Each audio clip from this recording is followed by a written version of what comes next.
کان میں اترتے اترتے پھر کوئی آواز گونجی، تیز رفتاری نہیں، تیز چلنے والے ہمیشہ گرتے ہیں، تیز رفتاری ہمیشہ حادثوں کا سبب بنتی ہے۔ ہر کام کا ایک وقت ہوتا ہے، اس وقت پر اللہ کی مرضی سے وہ کام ہو جاتا ہے، بس ہمیں اپنی مخصوص رفتار سے ہی چلنا چاہیے۔ وہ ہمیشہ اس کی بات پر اسے یہی جواب دیتا، یاد ماضی عذاب ہے یا رب، چھین لے مجھ سے حافظہ میرا۔ اف خدایا، یہ ایک نئی مصیبت، اب میں کیا کروں؟ اوپر سے اس کا رونا، خدایا یہ چپ کیوں نہیں ہو رہی؟ یہ کیسے چپ ہوگی؟ اف، پولیس تو میری ہی طرف آ رہی ہے، اب میں کیا کروں؟ سنو لڑکے، تم کسی ابرار نامی کو جانتے ہو؟ پولیس اب میرے سر پر اپنا سوال لیے کھڑی تھی۔ جی نہیں جی، میں تیزی سے جواب دے کر نکلنا چاہتا تھا۔ تم یہاں کام نہیں کرتے؟ اگلا سوال، پھر اگلا، نہ جانے کتنی دیر یہ مجھ سے پوچھ گچھ کرے گا۔ نہیں جی، میں یہاں کا نہیں ہوں۔ اوئے طفیل، اوئے، شکر ہے تو مل گیا، چل اب۔ اللہ تیرا شکر، جلد جان چھوٹ گئی۔ خدا کو مجھ پر رحم آ گیا اور اس کو اس کا جاننے والا مل گیا، ورنہ نہ جانے اور کتنی دیر مجھے اس کے سامنے ہاں نہیں کی گردان کرنی پڑتی۔ اوپر سے بچی، چپ کر جا ہمنا۔ وہ اب اسے باہوں کے جھولے دے رہا تھا۔ اس نے بیگ سے دودھ کی بوتل نکال کر اسے پلائی۔ کافی دیر کی محنت کے بعد آخر کار وہ سو گئی۔ اب اسے آگے کے بارے میں سوچنا تھا۔ اس کی جیب میں پیسے ختم ہونے والے تھے۔ بچی کو صرف حلال کمائی ہی کھلانے کا وعدہ تھا۔ بچی کے ساتھ وہ کون سی نوکری کر سکتا ہے؟ وہ بچی کو اٹھائے چلا جا رہا تھا اور سوچتا جا رہا تھا۔ اسے احساس بھی نہیں ہوا کہ وہ میلوں پیدل چل چکا ہے، مگر وہ رکا نہیں، چلتا رہا۔ وہ کہاں جا رہا تھا یہ اسے بھی نہیں پتا تھا۔ ہیلو ربیکا، کیسی ہو؟ بہت دن بعد نظر آئی، خیریت تو ہے؟ ہاں بس خیریت ہی ہے، اس نے مختصر جواب دیا۔ پھر لڑائی ہوئی ہے تمہاری پیٹر سے؟ نہیں بس ویسے ہی، اس نے نظریں چرا لی تھیں۔ دیکھو ربیکا، تم بلا وجہ اس سے ضد کر رہی ہو۔ جب وہ سدھرنا نہیں چاہتا تو تمہیں کیا ضرورت پڑی ہے؟ جیسے زندگی گزر رہی ہے ویسے ہی گزرنے دو۔ سمانتھا نے اسے سمجھانا شروع کیا۔ لیکن وہ میری بات کیوں نہیں ماننا چاہتا؟ یہ تو وہی بہتر جانتا ہوگا، لیکن تمہارا اصرار اسے خراب رویہ اختیار کرنے پر مجبور کرتا ہے۔ سمانتھا، تم بھی ایسا بول رہی ہو تو گویا تمہاری نظر میں بھی میں ہی قصوروار ہوں۔ ربیکا کچھ خفا ہو گئی تھی۔ دیکھو ربیکا، تم اسے اس کے حال پر چھوڑ دو۔ سمانتھا، دوسرے لفظوں میں تم مجھے کہہ رہی ہو کہ میں اسے چھوڑ دوں؟ اس نے ماتھے پر بل ڈالتے ہوئے پوچھا۔ جب پیٹر تم سے مخلص نہیں ہونا چاہتا تو یہ بہتر نہیں ہے؟ سمانتھا نے کافی پیتے ہوئے اطمینان سے جواب دیا۔ تم سے کس نے کہا کہ وہ مخلص نہیں ہے؟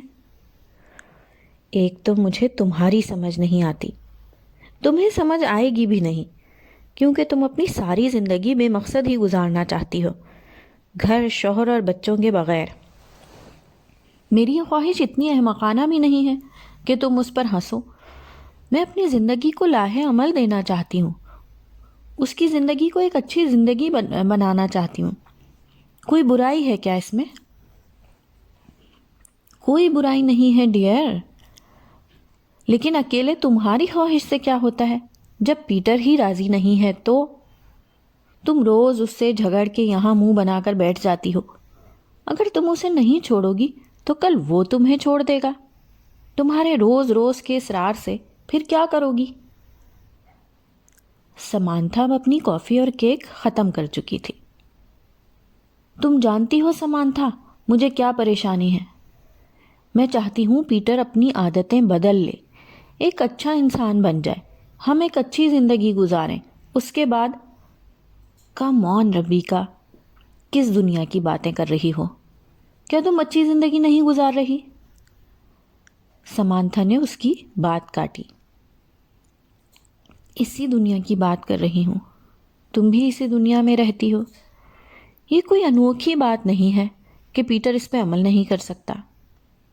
اچھا بابا ٹھیک ہے، پھر جاؤ روز لڑو پیٹر سے، اپنا اور اس کا سکون برباد کرو۔ میرے پاس تو اتنا ٹائم نہیں ہے کہ تمہیں سمجھاتی پھروں۔ پتہ نہیں کیا کیڑا گھس گیا ہے تمہارے دماغ میں، میری طرف سے جہنم میں جاؤ۔ سمانتھا اپنا پرس اٹھاتی ہوئی کھڑی ہو گئی۔ ربیکا اسے جاتے ہوئے دیکھنے لگی۔ چند قدم چلنے کے بعد ہی سمانتھا کو اپنے رویے کا احساس ہو گیا۔ اس نے پیچھے مڑ کر دیکھا، ربیکا سر جھکائے کافی کپ گھما رہی تھی۔ وہ ایک لمحے کے لیے رکی اور پھر ربیکا کے پاس آ کر بولی، آئی ایم سوری، مجھے اتنا تلخ نہیں ہونا چاہیے تھا۔ کوئی بات نہیں، تم نے جو کچھ کہا وہ صحیح تھا، پیٹر بھی یہی سب کہتا ہے۔ مجھے واقعی اب کوئی فیصلہ کر لینا چاہیے۔ ربیکا نے بات کاٹ کر اٹھتے ہوئے کہا، تم ابھی آفس جاؤ گی تو میں تمہیں ڈراپ کر سکتی ہوں۔ سمانتھا نے اپنی شرمندگی کم کرنا چاہی۔ نہیں، مجھے ابھی کچھ گروسری کرنی ہے، پھر میں گھر جاؤں گی۔ وہ اور سمانتھا اب ساتھ ساتھ چل رہی تھیں۔ اوکے ٹھیک ہے، پھر ملتے ہیں، بائے بائے۔ ربیکا بہت دیر تک بے مقصد ہی چلتی رہی۔ اس کا ذہن الجھا ہوا تھا۔ ہر مرتبہ سمانتھا کے سمجھانے کے بعد وہ اسی طرح اپسیٹ ہو جاتی، لیکن کوئی نتیجہ نہیں نکال پاتی۔ اسے ہر چیز سے کوفت ہونے لگتی، ہر شے بیکار لگنے لگتی۔ اس کا دل کرتا وہ سب کچھ تباہ و برباد کر دے، لیکن وہ کچھ نہیں کر سکتی تھی۔ یہ دیکھیں ابو، میرا رزلٹ آ گیا ہے، میری ایپٹیٹیوڈ ٹیسٹ میں پوزیشن آئی ہے۔ اف، مجھے بہت خوشی ہو رہی ہے، میں آج ہی کچھ صدقہ نکالوں گی۔ ساجدہ اپنی خوشی پر قابو نہیں رکھ پا رہی تھی۔ بہت بہت مبارک ہو بیٹی، تم میرا فخر ہو، میری محنت کا حق ادا کر دیا تم نے، جیتی رہو۔ حاجی صاحب نے اس کے سر پر ہاتھ رکھتے ہوئے اسے دعائیں دیں۔ اللہ نے ہماری سن لی، وہ بہت نوازنے والا ہے، ہم ہی ناشکرے ہیں۔ آج ہی مجھے نفیسہ نے بھی خوشخبری سنائی ہے کہ لڑکے والے ہمارے گھر آنا چاہتے ہیں، دونوں کو دیکھنے۔ ساجدہ کے لیے تو بس آپ ہاں ہی سمجھیں، وہ بہت سنجیدہ ہے اس کے لیے۔ حاجی صاحب نے بات سن کر شکر گزاری کے ساتھ اپنے ہاتھ آسمان کی طرف بلند کیے۔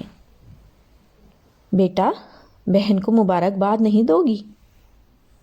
حاجی صاحب ایک کونے میں منہ بنائے انیلا کے سر پر شفقت سے ہاتھ رکھ کر بولے، مبارک ہو۔ بیٹا، تم کیوں اپنی ضد کے ہاتھوں اپنا مستقبل برباد کرنے چلی ہو؟ میری دلی خواہش تھی کہ ساجدہ کے ساتھ ساتھ میں آج تمہیں بھی مبارکباد دیتا۔ تم کیوں اپنے بوڑھے باپ کا دل دکھا رہی ہو؟ حاجی صاحب کی آواز کمزور پڑ گئی۔ اور آپ کیوں میرا دل دکھا رہے ہیں؟ میرا مستقبل آپ کے ہاتھ میں ہے، اگر برباد ہو رہا ہے تو سراسر آپ کی وجہ سے۔ میری جان، میں تمہیں کیسے سمجھاؤں؟ مجھے کچھ مت سمجھائیں، بلکہ آپ خود کچھ سمجھنے کی کوشش کریں، چھوڑ دیں یہ حلال حرام کا چکر۔ مسجد کی چار دیواری اور مصلے سے اٹھ کر دیکھیں دنیا میں کیا ہو رہا ہے۔ لوگ اپنی بقا اور بہتر معیار زندگی کے لیے کیا کچھ کر رہے ہیں، ایک آپ نماز، روزہ، تہجد اور حج سے نہیں نکلتے۔ کتنا روپیہ دے دیا ہے آپ کے اللہ نے آپ کو 5 وقت نماز پڑھنے کا، کتنی تجوریاں بھری ہیں آپ نے فریضہ حج ادا کر کے۔ گھر میں 4 دن تو ہم دال کھاتے ہیں، کبھی 6 مہینے میں قصائی سے گوشت کے نام پر چھیچڑے اٹھا کر دل بہلا لیتے ہیں، لوگوں کے ڈونیٹ کیے گئے کپڑے پہن کر شو مار لیتے ہیں، اور کیا کچھ گنواؤں آپ کو گھن نہیں آتی اس زندگی سے؟ انیلا رونے کی شروعات کرنے والی تھی۔ بیٹا مجھے اس زندگی سے محبت ہے، کیونکہ یہ صاف ستھری عزت کی زندگی ہے، وہ زندگی جس سے گھن کی جائے تم نے نہیں دیکھی، اللہ نہ کرے کہ کبھی تم دیکھو۔ اس زندگی پر بھی اپنے رب کا صد شکر کرو، تمہیں ذہانت سے مالا مال کیا ہے، اچھی صورت دی ہے، ہاتھ پیر سلامت ہیں، کسی کی محتاجی نہیں ہے۔ دال کھاتی ہوں مگر کوئی دن ایسا تو نہیں آیا نا کہ بھوکا سونا پڑے، لیکن اس دنیا میں ایسے بھی ہیں جنہیں دال بھی میسر نہیں۔ اور ان لوگوں کے بارے میں آپ کیا کہیں گے جو رزق کو دونوں ہاتھوں سے بے دردی سے لٹاتے ہیں، روز مرغ مسلم کھاتے ہیں، نمازیں تو دور کی بات، کبھی عید کی نماز بھی نہیں پڑھتے۔ مینال اور اس کے باپ کو ہی لے لیں، میں وثوق سے کہہ سکتی ہوں کہ ان کو نماز کے ہجے تک نہیں آتے ہوں گے۔ عیاشی، بے راہ روی، ناشکری، کرپشن، ہیرا پھیری، نافرمانی، کیا کچھ ہے جو وہ نہیں کرتے۔ پھر اللہ کو اتنے عزیز کیوں ہیں کہ ان پر نوازشات کی بارشیں ہیں؟ صرف ان پر نہیں، ان کی پچھلی کتنے ہی نسلوں پر بارش ہوتی آ رہی ہے، اور پتہ نہیں اگلی کتنی نسلوں تک ہوتی آئے گی۔ پھر ہم کیوں محروم ہیں 24 گھنٹے کے ہر سیکنڈ میں اللہ اللہ کرنے کے باوجود بھی؟ وہ سر جھکائے ناخن سے گدی کھرچ رہی تھی۔ اور تم اس چیز کی تمنا نہ کیا کرو جس میں اللہ نے تم میں سے بعض کو بعض پر فضیلت دی ہے، اور اللہ سے اس کا فضل مانگا کرو۔ سورہ نساء آیت نمبر 32۔ بیٹا تم یہاں پر 2 غلطیاں کر رہی ہو، ایک اللہ سے شکوہ، دوسرا اپنا موازنہ خود سے اوپر والوں کے ساتھ کر کے۔ دیکھو بیٹا، جب انسان کسی سے اپنا موازنہ کرتا ہے تو گویا وہ اپنی بے عزتی آپ کر رہا ہوتا ہے، اپنی ہی نظروں میں گر رہا ہوتا ہے۔ ہمیشہ اپنے سے نیچے والوں کو دیکھنے کا حکم ہے، اسی میں بھلائی ہے۔ حاجی صاحب اس کے چہرے کو غور سے دیکھ رہے تھے۔ کل تو آپ کہہ رہے تھے کہ اگر آگے بڑھنا ہے، بلندی کو پانا ہے تو ہمیشہ اوپر دیکھو، اب آپ کا بیان ہی بدل گیا۔ وہ مسلسل گدی کھرچ رہی تھی۔ بیٹا تم شاید اپنی ذہانت سے انصاف کرنا ہی نہیں چاہتی۔ میری اس بات کا مطلب بھی بہت واضح ہے۔ محنت اور کوشش کے وقت ہمیشہ آگے دیکھنا چاہیے، لیکن موازنے کے وقت ہمیشہ خود سے نیچے والوں کو دیکھنا چاہیے۔ خیر، میں مٹھائی لینے جا رہا ہوں، اپنی ماں سے پوچھو کچھ منگوانا ہے تو۔ حاجی صاحب نے بات ختم کر کے اٹھتے ہوئے کہا، سمجھ نہیں آ رہا نفیسہ کو کیسے منع کروں۔ انیلا کے لیے جو رشتہ لائی ہے وہ کافی پہلے اس محلے میں رہتے تھے، اس لیے ہمیں بہت اچھی طرح جانتے ہیں۔ لڑکا بیرون ملک سے تعلیم حاصل کر رہا ہے، بتا رہی تھی کوئی پی ایچ ڈی وغیرہ، اور ہر ماہ گھر والوں کو پیسے بھی بھجواتا ہے، لیکن میرا دل آمادہ نہیں ہو رہا بیٹی کو اتنی دور بھیجنے پر۔ حاجی صاحب کے کمرے میں داخل ہوتے ہی انہوں نے بات شروع کی، اگر رشتہ مناسب ہے تو کوئی برائی نہیں۔ حاجی صاحب نے ٹوپی اتار کر اطمینان سے جواب دیا، لیکن حاجی صاحب بیرون ملک کا کچھ پتہ نہیں ہوتا، اللہ جانے ہماری بیٹی کے ساتھ کیا سلوک کرے۔ باوجود اس کے کہ انیلا نے ایسے ہی رشتے کے لیے اپنی رضامندی کا اظہار ساجدہ کے ذریعے مجھ تک پہنچایا ہے۔ بس تو پھر اللہ پر بھروسہ رکھو، سب بہتر ہو جائے گا۔ اسے اپنی خوش قسمتی سمجھو، جیسی خواہش کی ویسا وسیلہ بنا۔ حاجی صاحب سونے کے لیے لیٹ گئے۔ استانی محترمہ نے دھلے ہوئے کپڑے الماری میں رکھے اور خود بھی سونے کے لیے لیٹ گئیں۔ لیکن امی، میں ابھی شادی کے لیے ذہنی طور پر تیار نہیں ہوں، میری پڑھائی متاثر ہوگی۔ آپ کو اندازہ نہیں ہے میڈیکل کی تعلیم بہت وقت مانگتی ہے۔ ساجدہ نے امی کی طرف دیکھتے ہوئے کہا، جو اس وقت سبزی کاٹ رہی تھی۔ دیکھو بیٹا، اسلام میں یہی حکم ہے کہ اس فرض سے مناسب وقت پر جتنی جلدی سبکدوش ہوا جائے۔ پھر ہم پر اللہ کا خاص کرم ہے کہ مناسب وقت پر حسب خواہش رشتے مل رہے ہیں۔ ساجدہ کی پریشانی کے باوجود ان کا اطمینان برقرار تھا۔ وہ سب تو ٹھیک ہے، مگر اتنی جلدی میں شادی ہرگز نہیں کروں گی۔ ساجدہ نے دو ٹوک فیصلہ سنایا۔ ٹھیک ہے، میں نفیسہ سے بات کر کے دیکھتی ہوں، انہوں نے ہتھیار ڈالتے ہوئے کہا۔ انیلا کی خوشی کا کوئی ٹھکانہ نہیں تھا، اس کے پاؤں زمین پر ٹک ہی نہیں رہے تھے۔ ساجدہ کی رشک بھری نگاہیں اسے اور مغرور کر رہی تھی۔ کبھی کبھی ساجدہ سوچتی کہ انیلا واقعی بہت قسمت والی ہے، جیسا چاہتی ہے ویسا ہی ہوتا ہے۔ بچپن سے لے کر آج تک اس نے اپنے مقابل انیلا کو ہر اچھی چیز لیتے دیکھا، اور اس نے ہر معاملے میں اپنا دل مارا، اپنی خواہشات کا قتل کیا، لیکن پھر بھی شکوہ نہیں کیا۔ 2 دن بعد بہت سادگی سے ساجدہ کی منگنی کر دی گئی اور انیلا کا نکاح پڑھا دیا گیا کہ کینیڈا کے لیے اس کے ویزے کا انتظام کرنا تھا۔ رخصتی کاغذی کارروائی مکمل ہونے کے بعد طے پائی۔ ان سے ملو ربیکا، انہوں نے چند دن پہلے ہمیں جوائن کیا ہے۔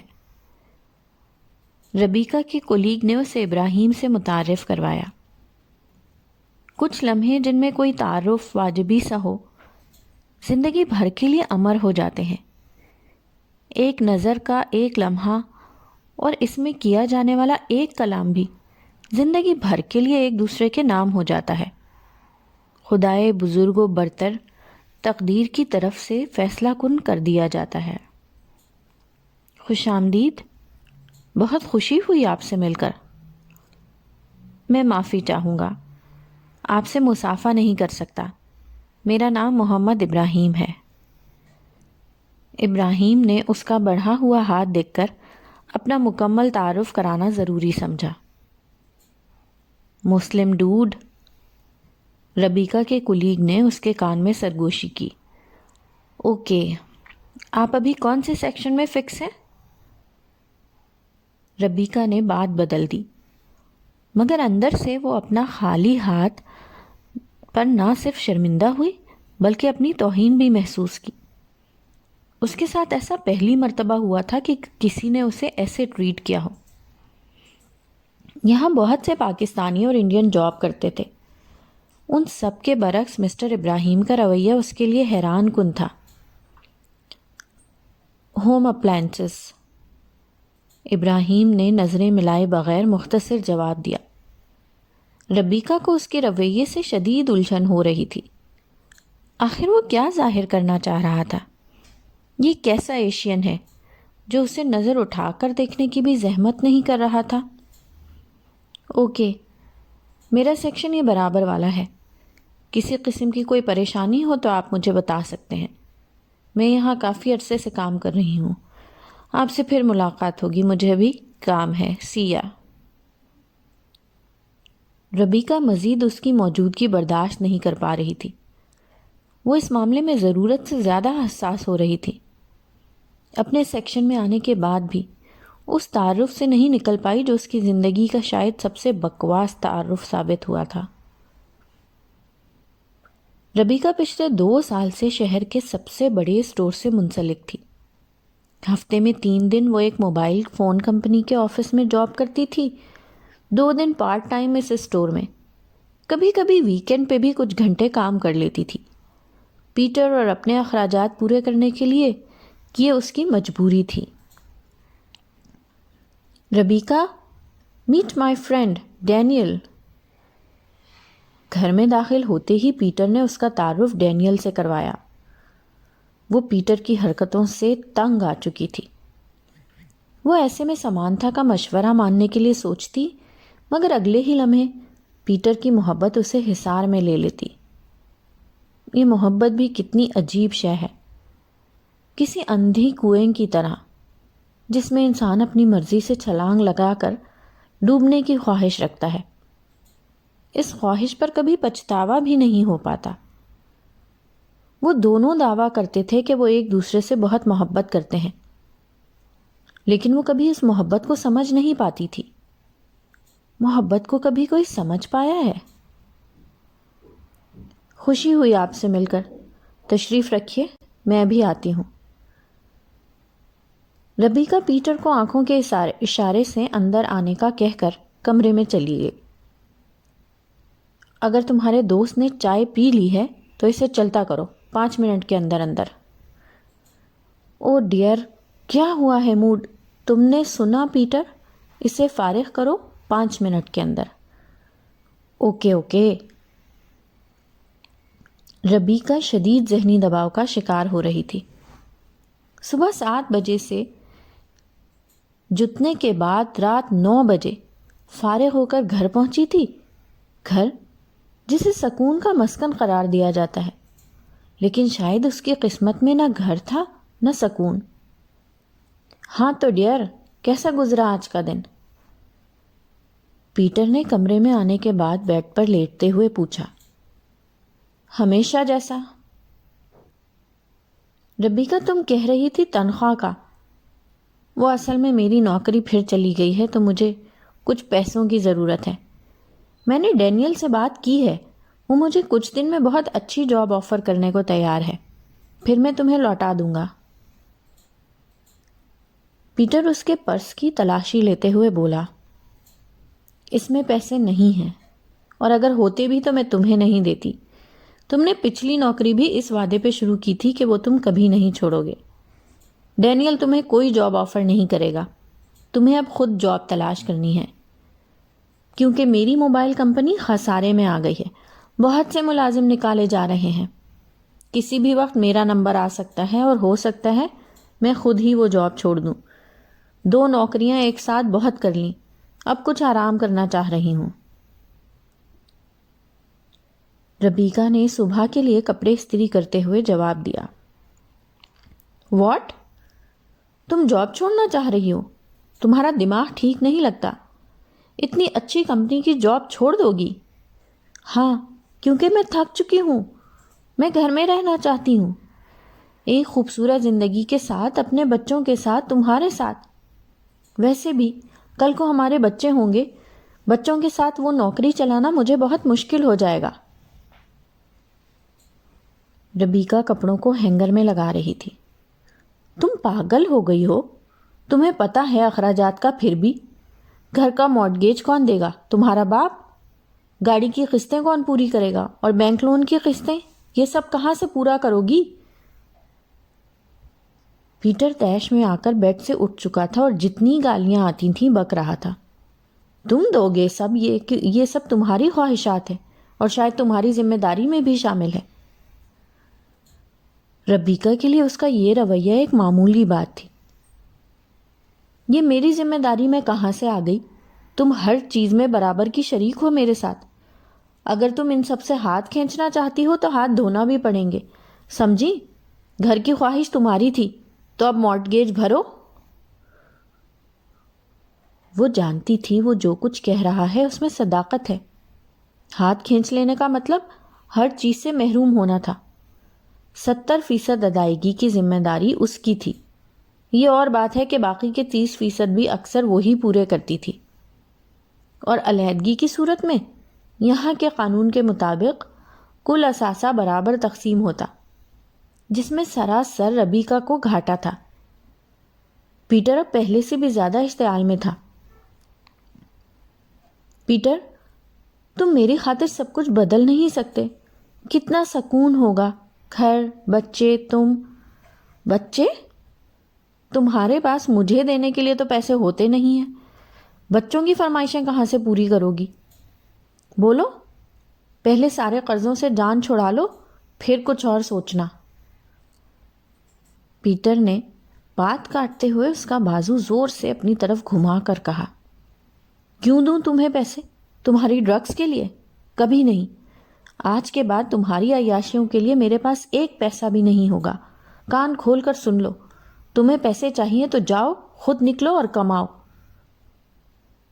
ربیکہ بھی اس کے مقابل آ گئی تھی. یہ روز کا معمول تھا. ربیکہ اسی طرح بولتی، پیٹر اپنی اشتعال انگیزی کے عروج پر ہوتا. انہی باتوں پر بحث کا آغاز ہوتا اور اختتام گالیوں، تانوں اور فیصلوں پر. اگلے دن پھر وہی پیٹر اور وہی ربیکہ. ایک جان دو غالب ہوتے. آج تمہارے اسٹور آؤں شاید. پیسے نکال کر رکھنا، ایک جگہ انٹرویو کے لیے جانا ہے. پیٹر نے اگلی صبح تیار ہوتی ربیکا کو دیکھ کر کہا. کتنے بجے تک؟ شام تک. ویسے تمہیں فون کر دوں گا. پیٹر نے چائے بناتے ہوئے بتایا. ربیکا اسے ناشتہ کرتے ہوئے دیکھنے لگی. رات کی تلخی کچھ کم ہو چکی تھی. میں شاید آج پھر لیٹ ہو جاؤں. تم مجھے سوری، ویری سوری. تمہیں ڈراپ کرنے کا میرے پاس نہ تو وقت ہے نہ میری ذمہ داری. ربیکا کی بات پوری ہونے سے پہلے ہی پیٹر نے جواب دیا تھا. گاڑی بھی نہیں لے جا سکتی ہو کیونکہ گاڑی پر میں نے اپنے دوستوں سے ملنے جانا ہے. اس کا اگلا جملہ بولنے سے پہلے ہی پیٹر نے بھانپتے ہوئے کہا. Go to hell you. Rebecca کے منہ میں جو آیا بولتی ہوئی باہر نکل گئی. وہ اس کی حرکتوں پہ پیچ و تاب کھا کر رہ جاتی. ربیکا آپ کچھ دن کے لیے مسٹر ابراہیم کو سپروائز کریں جب تک یہ کام صحیح طرح سیکھ نہیں لیتے. سیکشن انچارج نے اسے آتے ہی روسٹر پکڑاتے ہوئے ہدایت دی. مسٹر ابراہیم، آپ ان سے ہر طرح کی مدد لے سکتے ہیں. یہ بہت تجربے کار اور پرانی ملازم ہیں یہاں کی. میں امید رکھتا ہوں آپ کو ان کی سپرویژن میں مایوسی نہیں ہوگی. انچارج ابراہیم کو بتا کر روسٹر فائل اٹھاتے ہوئے وہاں سے چلا گیا. آپ کا انڈکشن تو ہو چکا ہے نا؟ ربیکا نے اس کے سیکشن کی طرف جاتے ہوئے اس سے پوچھا. جی. اس کے پہلے دن والے طرز عمل پر ربیکا کو ایک مرتبہ پھر غصہ آیا. کیا وہ اتنا کم گو ہے یا پھر ظاہر کر رہا ہے یا خواہ مخواہ کا محتاط رویہ اختیار کیے ہوئے ہے؟ لیکن وہ یہ سب اتنی جلدی کیسے اندازہ لگا سکتی ہیں؟ کوئی پہلی دوسری ملاقات میں تو اتنا فری نہیں ہوتا. ربیکا اسے section, store, appliance, customer dealing اور کام کے متعلق ہر اہم بات بتاتی گئی. اس پورے دورانیے میں اس نے ربیکا سے نظریں نہیں ملائیں، سر جھکا کر سب سنتا رہا. بلا شبہ اس کے سمجھانے کا انداز بہت اعلیٰ تھا. ایک ایک بات بہت تفصیل سے سمجھا رہی تھی، لیکن اس کا اتنا مؤدب عمل اس کے لیے نہ صرف حیران کن تھا بلکہ الجھن کا باعث بھی بن رہا تھا. وہ سمجھاتے ہوئے اس کا بغور مطالعہ بھی کر رہی تھی. وہ بہت وجیح، دراز قد کا حامل تھا. اس کی شخصیت میں ایسا کچھ ضرور تھا کہ اسے ایک نظر کے بعد دوبارہ دیکھا جائے. آپ کو کسی قسم کی کنفیوژن ہے تو آپ پوچھ سکتے ہیں. اختتام پر ربیکا نے اس کے چہرے پر نظریں جماتے ہوئے پوچھا. جی نہیں، بہت شکریہ. آپ کا سمجھانے کا انداز بہت اچھا تھا. ابراہیم نے ربیکا کی طرف دیکھتے ہوئے شکریہ ادا کیا. ابراہیم کا دیکھنا کسی قیامت سے کم ثابت نہیں ہوا. روشن آنکھیں جن میں بلا کا اطمینان اور خود اعتمادی تھی. کچھ ایسا ہی حال ابراہیم کا بھی تھا. ربیکا بے انتہا خوبصورت تھی. اب میں سیکشن چارج لے سکتا ہوں؟ جی ہاں. نہیں، ابھی آپ یہ فائل پڑھیں، آپ کو مزید معلومات فراہم کرے گی. میں جب تک اپنے سیکشن میں کچھ کام کر کے آئی. ابراہیم کے پوچھنے پر ربیکا نے چونک کر اسے فائل پکڑاتے ہوئے جواب دیا اور اٹھ کر چلی گئی. اپنے سیکشن میں آنے کے بعد بھی اس کی بے چینی ختم نہیں ہو رہی تھی. آخر ایسا بھی کیا ہے اس کی آنکھوں میں؟ اس نے سوچا. شیلف کی اوٹ سے وہ فائل پڑھتا نظر آ رہا تھا. ربیکا اسے نظر انداز کرنا چاہ رہی تھی. اس کے باوجود کام کے دوران وہ اسے وقفے وقفے سے دیکھتی رہی تھی. وہ بہت انہماک سے فائل پڑھنے میں مصروف تھا. اس کے چہرے پر عجیب طرح کا اطمینان اور ٹھہراؤ تھا. ربیکا کا کام میں دل نہیں لگ رہا تھا اور وہ بار بار اسی کی طرف دیکھتی اور پھر کام کرنے کی کوشش کرتی مگر ناکام رہتی. میں اب بریک پر جا رہی ہوں، آپ بھی اگر جانا چاہتے ہیں تو جا سکتے ہیں. ربیکا نے کی رنگ گھماتے ہوئے کہا. جی نہیں، شکریہ. ابراہیم نے فائل پر نظریں جمائے ہوئے جواب دیا، نوکری میں ایمانداری اچھی ہوتی ہے، مگر اتنی بھی نہیں کہ چائے کافی کے لیے بریک نہ کی جائے۔ ربیکہ دراز کو لاک کر رہی تھی۔ نہیں، ایسی کوئی بات نہیں ہے، میں چائے اور کافی کا اتنا شوقین نہیں ہوں۔ ابراہیم نے صفحہ پلٹتے ہوئے جواب دیا، ابھی نئے نئے ہو اسی لیے اتنی ایفیشنسی دکھا رہے ہو، تھوڑے پرانے ہو گئے تو پھر پوچھوں گی۔ جب کام کے دباؤ سے کمر ٹوٹے گی تو ہر 10 منٹ بعد چائے یا کافی کی طلب ہوگی۔ ربیکہ اس کے دل کو ٹٹولنا چاہ رہی تھی۔ نہیں، ایسی بات نہیں ہے، یہاں پرانا ہونے کے بعد بھی آپ مجھے ثابت قدم ہی پائیں گی، ساری بات کمٹمنٹ کی ہوتی ہے۔ ابراہیم نے فائل ٹیبل پر رکھتے ہوئے اس کے چہرے پر نظریں جما کر جواب دیا۔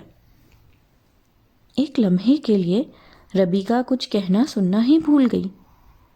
اس کی آنکھیں بہت پرکشش تھیں، شاید اسی لیے وہ انہیں ہر وقت جھکائے رکھتا ہے۔ اوکے، تمہاری مرضی۔ ربیکہ کچھ دور جا کر اس کی طرف پلٹی تھی۔ مجھے خیال ہی نہیں رہا، تمہیں پیسوں کا تو کوئی مسئلہ نہیں ہے، ظاہر ہے ابھی تنخواہ نہیں ہوگی۔ اگر ایسی کوئی بات ہے تو میرے پاس اتنے پیسے تو ہیں ہی کہ تمہیں چائے پلا سکوں۔ جی بہت شکریہ، ایسی کوئی بات نہیں ہے۔ اس کا جواب اب بھی مختصر تھا۔ تم سمجھ کیا رہے ہو اپنے آپ کو؟ کیا ظاہر کرنا چاہ رہے ہو؟ اتنی ہی لگی لپٹی باتیں کرتے ہو یا بناوٹی ہو؟ ابھی وہ اور بھی بہت کہتی، مگر ابراہیم گہری نظروں سے ماتھے پر بل ڈالے اسے دیکھنے لگا۔ آئی ایم سوری، مجھے پتہ نہیں کیا ہو گیا۔ ربیکہ کے لہجے میں شرمندگی تھی۔ کوئی بات نہیں۔ پھر 2 یا 3 جملے؟ آخر وہ اتنے محدود جملوں کا ذخیرہ کیوں رکھے ہوئے ہے؟ لیکن مجھے کیوں الجھن ہو رہی ہے؟ مجھے کیا، وہ 2 جملے بولے یا 6؟ اس نے سوچا، لیکن وہ بہت اپسیٹ تھی۔ ایسا اس کی زندگی میں پہلی بار ہی تو ہو رہا تھا۔ کسی ایشین کا نظر انداز کرنا اس کے لیے پریشان کن تھا۔ اس سے بیشتر بہت سے ایشین ویزا، پاسپورٹ یا اسی طرح کے مفاد کی خاطر اس سے فلرٹ کی کوشش کرتے رہے تھے۔ اسی لیے اس کی سوچ کا دار و مدار اس نقطے پر آ کر رک جاتا کہ یہ کیسا ایشین ہے جسے ایسی کوئی غرض بھی مجبور نہیں کر رہی تھی۔ ربیکہ کچھ کہے بغیر ریسٹ روم میں چلی گئی۔ اس کا دھیان ان باتوں میں الجھا ہوا تھا۔ چائے کا کپ بناتے ہوئے وہ اس سے اگلی مرتبہ کس طرح پیش آئی یہ سوچ رہی تھی، جب اس کے عقب میں دروازہ کھلنے کی آواز آئی۔ تو آپ تشریف لے آئے؟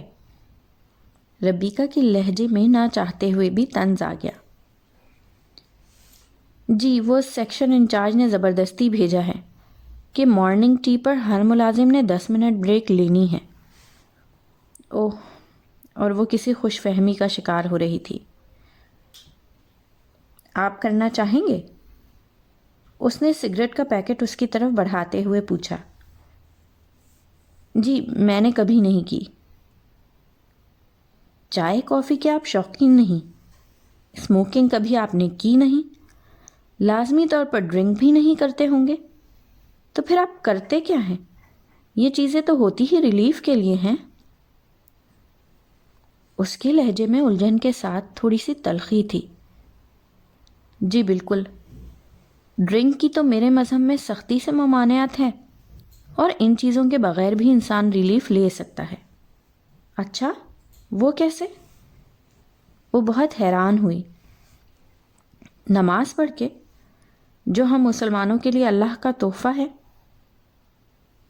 اور اگر کوئی ان چیزوں کا عادی ہو چکا ہو تو وہ کیسے چھٹکارا پائے محض نماز سے ریلیف لینے کے لیے؟ روزہ رکھ کے۔ اوہ، فاسٹنگ یعنی بھوکا رہ کر؟ یہ کیا بات ہوئی؟ مجھے سمجھ نہیں آئی، آپ وضاحت کریں گے؟ ابراہیم نے اسے روزے کے متعلق چند بنیادی باتیں بتائیں۔ وہ سب خاموشی سے سنتی رہی۔ یہ ساری باتیں اسے حیران کر رہی تھیں۔ اوکے، میرا بریک ختم، اب میں چلتی ہوں، ربیکہ نے اٹھتے ہوئے کہا۔ میں بھی چلتا ہوں، ٹائم واقعی ختم ہو گیا ہے۔ ساتھ اٹھتے ہوئے وہ اسٹور میں اپنے اپنے سیکشن کی طرف چلے گئے۔ کچھ دن گزرنے کے بعد معمول کی صبح تھی جب اس نے اپنے سیکشن میں ابراہیم کی آواز سنی۔ وہ کسی سے کسی بات پر الجھ رہا تھا۔ یہ جو بھی کریں یہ ان کے کلچر کا حصہ ہے، ان کا معاشرہ انہیں اس چیز کی اجازت دیتا ہے، ہمارا نہیں۔ ابراہیم نے غصے پر قابو پاتے ہوئے کہا۔ ربیکہ کا سیکشن اس کے ساتھ منسلک تھا، وہ اس سے ایک شیلف کے فاصلے پر تھی، اس لیے اسے ایک ایک لفظ صاف سنائی دے رہا تھا۔ یہی تو میں کہہ رہا ہوں، جیسا دیس ویسا بھیس، محاورہ تو سنا ہوگا تم نے۔ راجیش کے چہرے پر شیطانی مسکراہٹ تھی۔ شٹ اپ، ایک لفظ بھی آگے نہیں بولنا۔ تمہیں کسی نے عورت کی عزت کرنا نہیں سکھائی؟ عورت، ہا ہا ہا، جانے دو، ایک ہماری عزت دینے سے کیا یہ لوگ عزت دار بن جائیں گی؟ راجیش کے لہجے میں طنز تھا۔ یہی بات تو دنیا نہیں سمجھ سکی میرے بھائی۔ اگر تم کسی کو عزت دو گے تو اس میں تمہاری عزت پہلے ہے، تم ایک عزت دار انسان کے طور پر پہچانے جاؤ گے، اور عورت قابل عزت ہے، چاہے وہ کسی بھی معاشرے سے تعلق رکھتی ہو۔ یہی میرے مذہب کی تعلیم ہے۔ ابراہیم نے اس کے کندھے پر ہاتھ رکھتے ہوئے اطمینان سے سمجھایا۔ میرے بھائی، مذہب تو میرا بھی ہے جو بہت سی تعلیمات فراہم کرتا ہے، مگر ان لوگوں کی عزت جو کسی مذہب کے پیروکار ہی نہیں، جو بھگوان تک کو نہیں مانتے، کسی خدا کا کوئی تصور بھی نہیں رکھتے، تو میرے بھائی تم ابھی نئے نئے ہو، اسی لیے حساس ہو رہے ہو۔ ذرا پرانے ہو جاؤ پھر پوچھوں گا۔ راجیش کا طنز اپنی جگہ برقرار تھا۔ تم سے بحث فضول ہے، ویسے یہاں نئے تم ہو، مجھے تو اس ملک میں 3 سال ہونے والے ہیں۔ میرے دل میں 3 سال پرانا ہونے کے باوجود بھی عورت کی وہی عزت ہے جو مجھے میری ماں نے اور میرے خدا اور رسول صلی اللہ علیہ وآلہ وسلم نے سکھائی ہے، چاہے وہ کچھ بھی کرتی پھرے۔ راجیش نے زہریلے لہجے میں پوچھا۔ ہاں، کیونکہ وہ ان کا فعل ہے اور میرا معاملہ میرے اللہ سے ہوگا۔ ابراہیم اب مزید بات کو طول نہیں دینا چاہتا تھا، اس لیے اپنے کام میں مصروف ہونے کا تاثر دیا۔ البتہ راجیش ہار ماننے پر تیار نہیں تھا۔ وہ ابھی بھی بحث کر رہے تھے، مگر اب وہ اپنی زبان میں بات کر رہے تھے جسے ربیکہ سمجھ نہیں سکتی تھی۔ البتہ ابراہیم کے بولے گئے محض معمولی جملوں نے اس کے دل میں جگہ بنا دی تھی۔ وہ بس اسٹاپ پہ کھڑا تھا، جہاں معمول سے زیادہ ہی رش تھا۔ بچی کو گود میں اٹھائے اٹھائے اس کے ہاتھ شل ہو چکے تھے۔ وہ بس میں بیٹھ جانا چاہتا تھا، لیکن کون سی بس، کہاں والی بس، اسے کچھ سمجھ نہیں آ رہا تھا۔ بس وہ جلد از جلد کہیں بھی بیٹھ جانا چاہتا تھا۔ پریشانی، بھوک اور تھکن کا وہ عالم تھا کہ کسی بات کا ہوش نہیں رہا تھا۔ یہ سوال اس کے دماغ میں کسی جھکڑ کی طرح چلنے لگے تھے کہ اب کیا کیا جائے، کون سی بس میں سوار ہوا جائے اور کہاں جایا جائے۔ وہ پریشانی کے عالم میں ادھر ادھر دیکھ رہا تھا کہ ایک بس آ کر رکی۔ بس میں چڑھنے والوں کے ساتھ وہ بھی بلا سوچے سمجھے چڑھ گیا، مگر یہاں اسے بیٹھنے کی جگہ نہیں ملی۔ وہ ترستی نظروں سے بیٹھے ہوئے مسافروں کی طرف دیکھتا رہا، مبادا کسی کو اس پہ ترس آ جائے۔ یہ بس کہاں جا رہی تھی اسے کچھ اندازہ نہیں تھا، البتہ وہ کسی ایسی جگہ اترنا چاہتا تھا جہاں سے ہوٹل قریب ہو تو وہ کچھ کھا پی سکے۔ صدر صدر، کنڈکٹر کی تیز آواز اس کے کانوں میں آئی۔ تو کیا اسے یہاں اتر جانا چاہیے؟ لگتا تو کوئی کاروباری علاقہ ہے، اس نے دل میں سوچا اور جھٹ سے فیصلہ کر کے اتر گیا۔ اسے تھوڑے فاصلے پر ایک تندور نظر آیا۔ شام کے سائے اپنے پر پھیلانے لگے تھے۔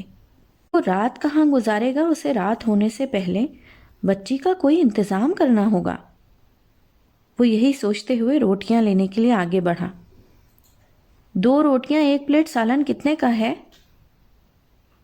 وہ بچی کو چادر میں لپیٹ رہا تھا۔ 25 روپے کا۔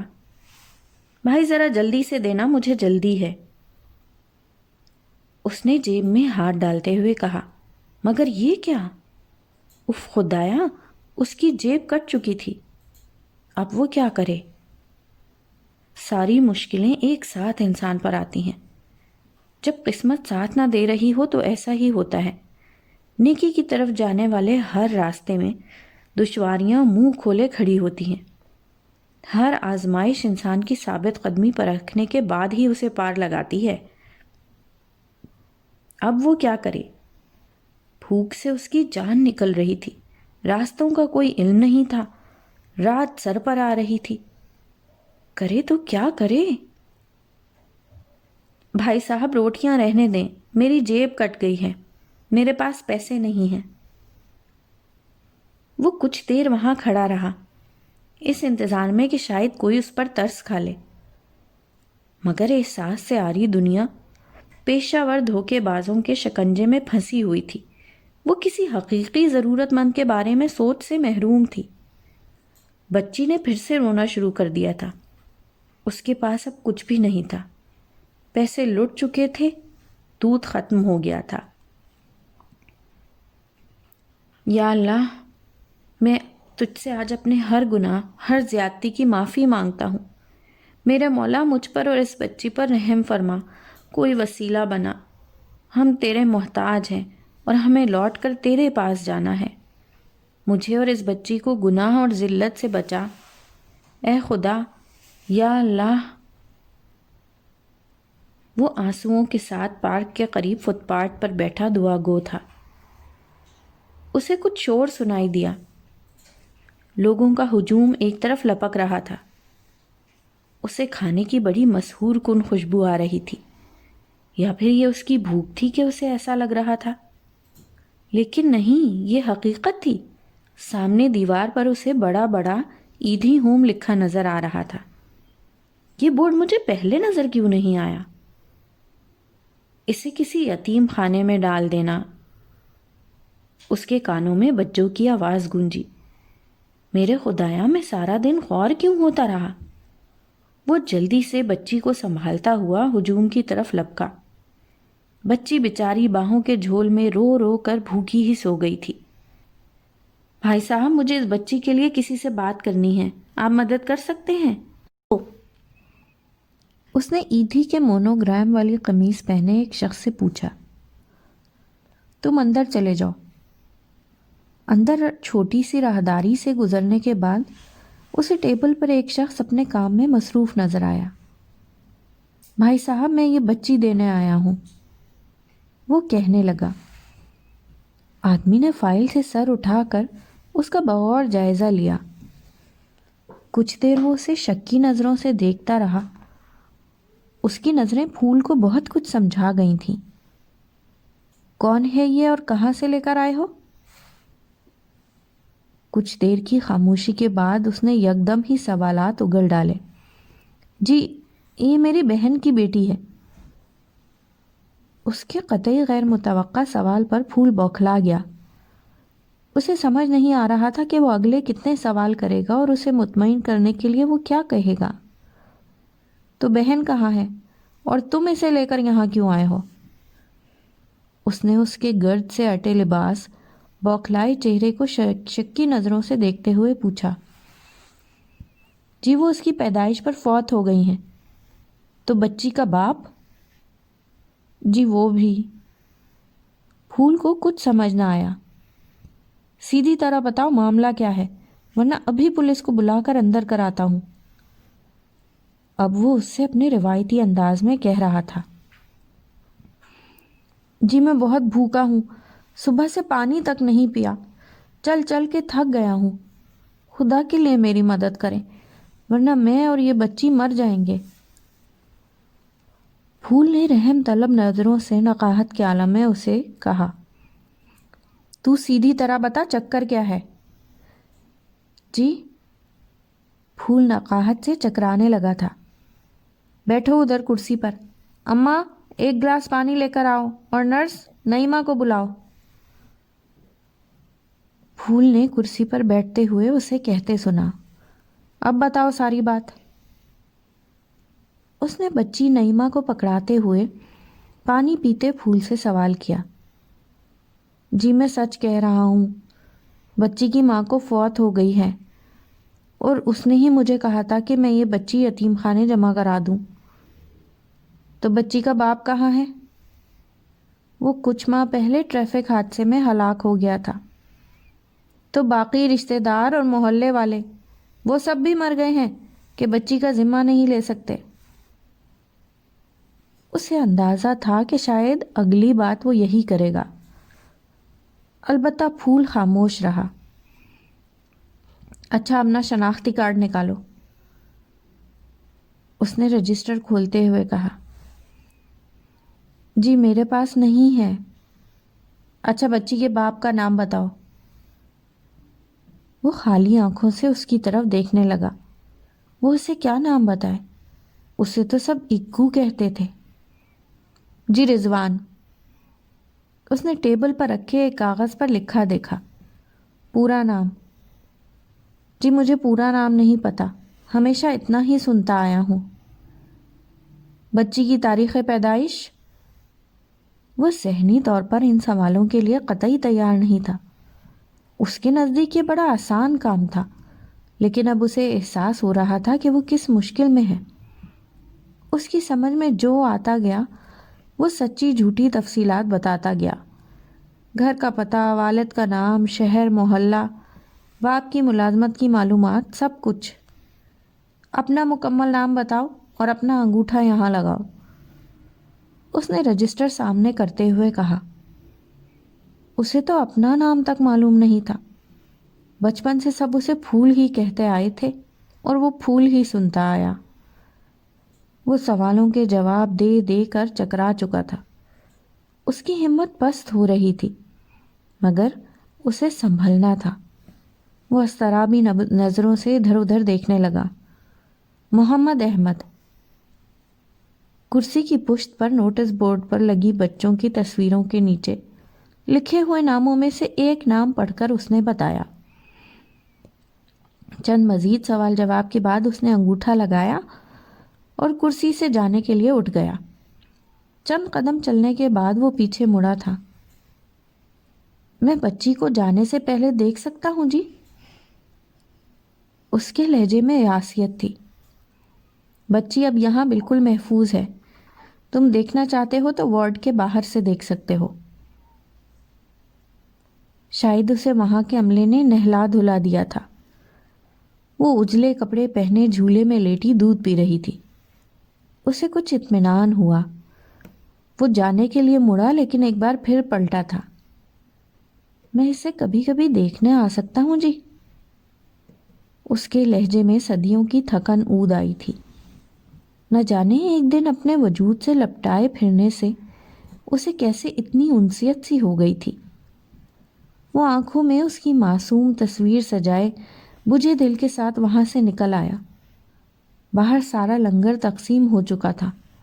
آس پاس بکھرے لوگ اپنی جھولیوں میں کھانا لیے کھانے میں مصروف تھے۔ بچی کے چکر میں وہ اس رزق سے بھی محروم رہ گیا تھا، مگر دل کی تسلی اب کھانے سے محروم رہ جانے کے پچھتاوے پر حاوی تھی۔ اور جو کوئی اللہ سے ڈرے گا وہ اس کے لیے رنج و غم سے نجات کی صورت پیدا کر دے گا، اس کو ایسی جگہ سے رزق دے گا جہاں سے وہم و گمان بھی نہ ہو، اور جو اللہ پر بھروسہ رکھے گا تو وہ اس کے لیے کافی ہوگا۔ اٹھو یہاں سے، کون ہو تم؟ یہاں کیوں سو رہے ہو؟ اسے پتہ نہیں کب سے کوئی جھنجھوڑ رہا تھا۔ اس کے کانوں نے بس یہی جملے سنے۔ وہ نقاہت اور غنودگی کے عالم میں تھا۔ بیٹا اٹھو، اب کھانا اور کچھ دوا کھا لو، بہت ہی شفقت کے ساتھ اس کے سر پر ہاتھ رکھ کر کہا گیا۔ وہ کہاں ہے؟ یہ کون ہے؟ یہ گھر کس کا ہے؟ یہ سارے سوال اور ان کا جواب وہ کچھ بھی نہیں سمجھ پا رہا تھا۔ البتہ کھانا کھانے کے بعد اس نے دوائی کھائی اور پھر لیٹتے ہی سو گیا۔ جب اس کی آنکھ کھلی عشاء کا وقت تھا۔ نماز سے فارغ ہوتے ہی امام مسجد اس کے پاس آ کر بیٹھ گئے۔ اب کیسی طبیعت ہے بیٹا تمہاری؟ جی میں ٹھیک ہوں، مگر کوئی مسافر لگتے ہو۔ مسجد کے بیرونی دروازے پر تم بے ہوش پڑے تھے، کہاں سے آ رہے ہو؟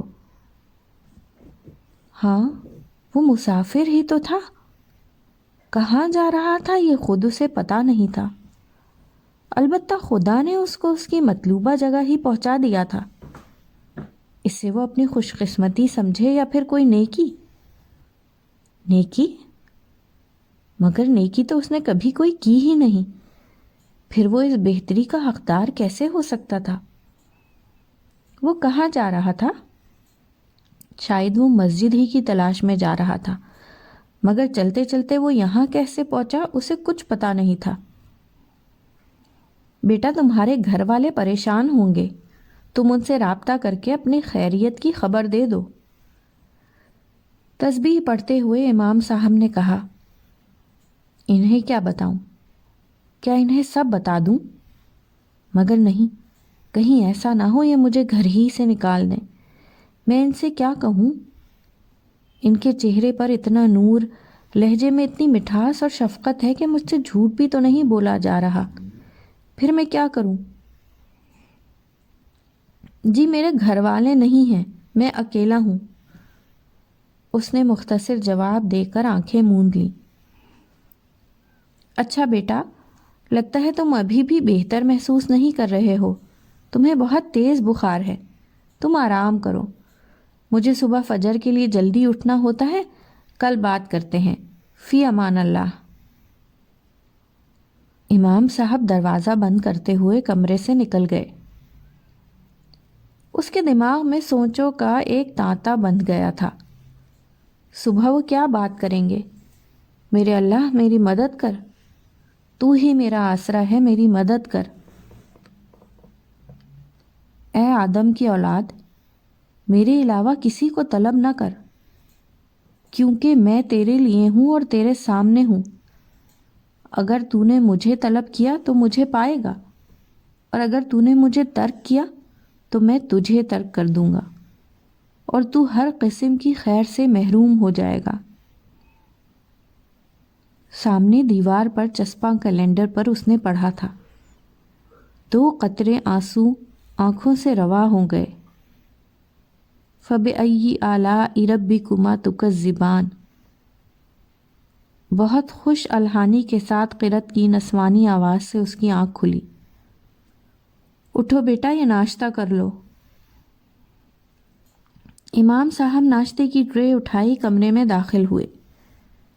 اس نے ایک لمحے کو چور نظروں سے انہیں دیکھا، جیسے وہ سب جان لیں گے۔ ان کے چہرے پر بہت سکون اور نور تھا۔ اس نے اپنی زندگی میں کبھی اتنا معصوم چہرہ نہیں دیکھا تھا۔ وہ ناشتے کے دوران بھی مضطرب نظروں سے امام صاحب کو دیکھتا رہا، لیکن وہ کوئی بات کیوں نہیں کر رہے تھے؟ وہ خاموشی سے سر جھکائے تسبیح پڑھنے میں مصروف ہیں، یا ایسا ظاہر کر رہے ہیں وہ کوئی اندازہ نہیں لگا سکا۔ مجھے آپ پناہ کی تلاش میں نکلے ہو، اور پناہ بھی اللہ کے گھر کی دل میں رکھتے ہو، تو اللہ کو پکارنے والا کبھی مایوس نہیں ہوتا۔ وہ پلکیں جھپکانا بھول گیا تھا۔ انہیں کیسے پتا چلا؟ اس نے دل میں سوچا۔ وہ ابھی بھی تسبیح پڑھنے میں مصروف تھے۔ میرا کوئی آسرا نہیں ہے سوائے اللہ کے، مجھے اللہ کے گھر کی خدمت کے لیے رکھ لیجئے، میں زندگی بھر آپ کا شکر گزار رہوں گا۔ اس کی آنکھوں میں نمی تھی۔ کچھ سوال جواب اور پس و پیش کے بعد اسے مسجد سے ملحق نرسری کے کوارٹر میں جگہ دے دی گئی۔ کوارٹر کیا تھا، عارضی طور پر بنائی گئی اینٹوں کی 4 دیواری تھی، ساتھ ہی چھوٹا سا داخلی دروازہ جس میں جھک کر داخل ہونا پڑتا تھا۔ 4 دیواری میں ایک چارپائی کے ساتھ ہی پانی کا مٹکا اور گلاس پڑا تھا۔ اس کو یہ بھی کسی جنت سے کم نہیں لگ رہا تھا۔ مختلف اقسام کے پھولوں اور گیلی مٹی کی ملی جلی سوندھی خوشبو سے ماحول خوشگوار ہو گیا تھا۔ وہ سونے کے لیے چارپائی پر لیٹ گیا۔ رات میں ہلکی ہلکی خنکی تھی۔ نرسری کے دوسرے کونے سے امام صاحب کے گھر سے آنے والی نعتوں کی آواز ماحول کو مزید پرکیف بنا رہی تھی۔ اسے اپنی زندگی کی یہ سب سے خوبصورت رات لگ رہی تھی، جس میں صحیح معنوں میں وہ رات کی کیفیت سے لطف اندوز ہو رہا تھا۔ بیتے کل کی ملی جلی یادوں کے ساتھ وہ گہری نیند سو گیا۔ جی میں بالکل آپ کی بات سمجھ گیا، آپ یقیناً مطمئن رہیں گے۔ اسٹور میں داخل ہوتے ہی اس کی نظر محمد ابراہیم پر پڑی، جو مینیجر سے کہہ رہا تھا۔ اس کا انداز مہذب اور لہجہ شائستہ تھا۔ وہ اس کی باڈی لینگویج بھی ریڈ کر رہی ہوتی۔ وہ اسے ایک منفرد اور مکمل انسان لگتا، بغیر کسی خامی کے۔ مگر خامی 2 دن کی ملاقات میں تو ظاہر نہیں ہوتی، اور وہ بھی کسی ایشین کی جو اوپر سے مسلمان بھی ہو۔ وہ تو ویسے بھی منافق ہوتے ہیں، وہ اکثر دل میں سوچتی۔ گڈ مارننگ ربیکا، آپ ذرا اپنے سیکشن کو دیکھنے کے بعد محمد ابراہیم کو اسکیننگ اور کاؤنٹر چیکنگ سے متعلق سمجھا دیں، انہیں کچھ کنفیوژن ہے۔ ربیکا کے سیکشن میں پہنچتے ہی مینیجر نے کہا۔ اپنے سیکشن میں کچھ کام نپٹانے کے بعد ربیکا نے اسے ساری باتیں بہت تسلی سے سمجھا دیں۔ اس میں کوئی شک نہیں تھا کہ ربیکا خود بھی بہت سلجھا ہوا اور مہذب لہجہ رکھتی تھی، اور اس کے سمجھانے کا انداز بھی بہت اعلیٰ تھا۔ ابھی بھی کسی قسم کی کوئی پریشانی ہو تو مجھ سے پوچھ لیجئے گا۔ جی اچھا۔ ابراہیم اپنے قریب رکھے شیلف میں چیزیں سیٹ کرنے لگ گیا۔ تھوڑی جگہ دیں گی آپ؟ ربیکا اپنے خیالوں کے حصار میں تھیں کہ ابراہیم کی آواز سے چونکی۔ وہ یہاں کیوں کھڑی ہے؟ اس کا یہاں اب کیا کام ہے؟ وہ خالی نظروں سے ابراہیم کی طرف دیکھتی ہوئی اپنے سیکشن کی طرف چلی گئی۔ پتہ نہیں اس کے ساتھ ایسا کیوں ہو رہا تھا۔ وہ تو کسی کو گھاس تک نہیں ڈالتی تھی، اور اب یہ سب خود اس کے لیے پریشان کن تھا۔ آج وہ کام ختم کرنے کے بعد شہر کے وسط میں شہر کے مشہور دریا پر بجھے دل کے ساتھ بیٹھی آتے جاتے لوگوں کو دیکھ رہی تھی، جب اس کی نظر ابراہیم پر پڑی۔ وہ جب بھی خود کو مایوس یا تنہا محسوس کرتی تو یہاں کچھ لمحے گزارنے آ جایا کرتی تھی۔ ابراہیم دریا کے کنارے گھاس پر چہل قدمی کرتا ہوا اس کی طرف بڑھ رہا تھا۔ اس نے فوراً اپنا لانگ کوٹ پہن لیا۔ یہ سب وہ غیر ارادی طور پر کر رہی تھی۔ مگر کیوں؟ آخر ایسا کون سا تعلق ہے اس کے اور ابراہیم کے درمیان کہ وہ اس کے کسی اعتراض، پسند یا ناپسند کا خیال کرے؟ پھر وہ یہ سب کیوں کر رہی ہے؟ اس نے دل میں سوچا۔ وہ اس کے بہت نزدیک آ چکا تھا۔ اس کے ہاتھ میں کوئی کتاب تھی، مگر ابھی تک اس نے اس کی طرف نہیں دیکھا تھا، یا پھر وہ ایسا ظاہر کر رہا تھا۔ اب وہ وہیں کھڑا ہو کر آتے جاتے لوگوں کو دیکھنے لگا۔ وہ چلتا ہوا دریا کے کچھ قریب گیا، کچھ دیر وہیں کھڑے ہو کر نظاروں سے لطف اندوز ہوتا رہا، پھر اپنی کتاب گود میں رکھتا ہوا وہاں بیٹھ گیا۔ اسے اب غصہ بھی آ رہا تھا، لیکن وہ یہ اندازہ نہیں لگا پا رہی تھی کہ اس نے دانستہ اسے نظر انداز کیا ہے یا پھر اس نے دیکھا ہی نہیں۔ جو بھی تھا، ربیکا کے لیے ایک بار پھر یہ بات انا کا مسئلہ بن رہی تھی، باوجود اس کے کہ وہ ایسا مزاج نہیں رکھتی تھی۔ شادی کی تیاریاں زوروں پر تھیں۔ انیلا کی خوشی کا کوئی ٹھکانہ نہیں تھا۔ اسے اس بات سے بھی اب کوئی سروکار نہیں تھا کہ لڑکا کیسا ہے، کیا کرتا ہے۔ وہ تو بس باہر جانے کی خوشی میں پاگل ہوئے جا رہی تھی۔ وہ جی بھر کر خریداری کر رہی تھی۔ اسے اپنی سسرال کی طرف سے معمولی ہی صحیح مگر خریداری کے لیے رقم ملی تھی، جسے وہ لاپرواہی سے لٹا رہی تھی۔ اب تک اس کے سسرال سے آنے والے تحفے بے حد قیمتی اور خوبصورت تھے،